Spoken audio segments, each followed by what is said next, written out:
हो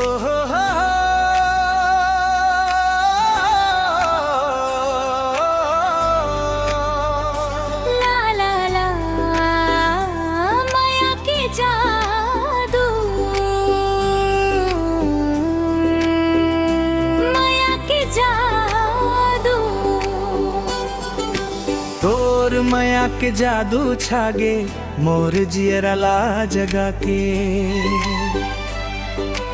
तोर संग जिंदगी सुहाना, तय धड़कन तय मोर रारा।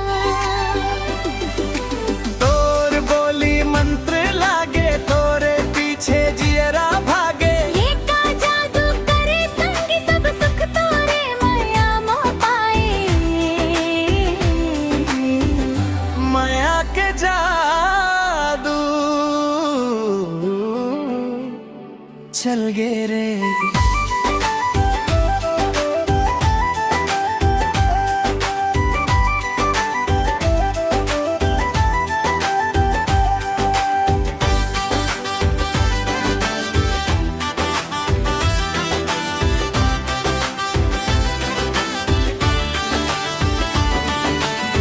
संग तोरे सजे है दुनिया, हर पल लागे खुशनुमा।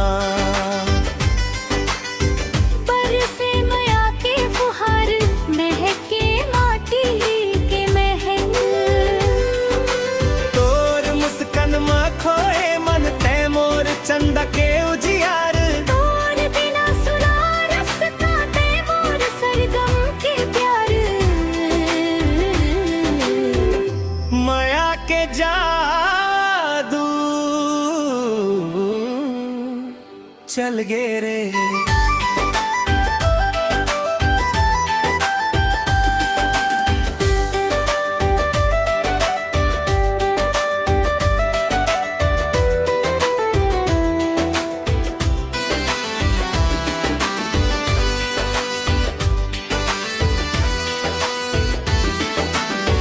नदिया तीर सतरंगी शाम, तोर संग सब लागे नीक।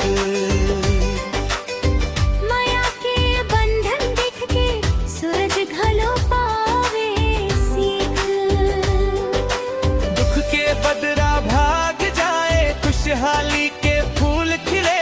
सात जन्म के साथी के मोर जिंदगी ला सवर के मिला।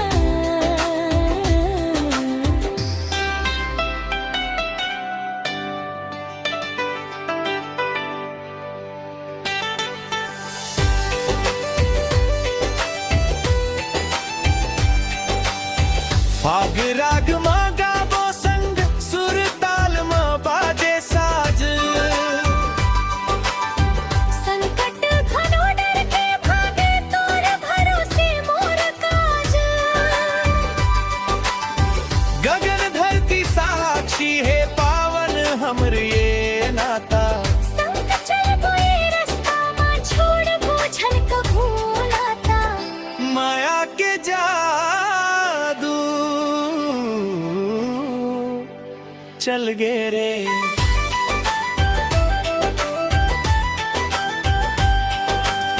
संसार में अब बस तोरे नाव के चर्चा होए।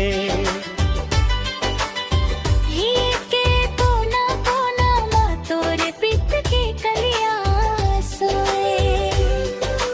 दिन बन गे त्योहार, अब सांझ में तोरे प्यार। तोर संग माँ वास करे मोर सुघर घर संसार। तोर मोर प्रीत